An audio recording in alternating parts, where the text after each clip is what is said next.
आज आपण येथे कांचनगाव भोईरवाडी तलावाजवळ सगळेजण उपस्थित आहोत। कांचनगाव भोईरवाडी तलाव हा गणेश विसर्जन, दुर्गा विसर्जनासाठी कल्याण डोंबिवली महानगरपालिका दरवर्षी वापर करीत असते।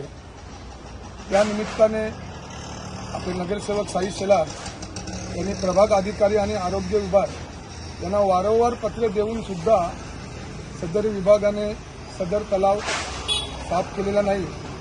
त्यामुळे यावर्षी बहुतेक गणेश विसर्जनासाठी अनेक लोकांना मोठी अडचण निर्माण होणार आहे। पण अनेक ग्रामस्थांची व नागरिकांच्या मागणीनुसार नगरसेवक साई शेलार यांनी स्वतःच्या खर्चाने आणि प्रयत्नाने सदर गणेश विसर्जन तलाव साफ करण्याचे ठरवलेलं आहे। त्यानिमित्ताने आपण परिसरातील ग्रामस्थांनी आणि नागरिकांनी त्यांचं अक्षरशः आभार व्यक्त केलेला आहे।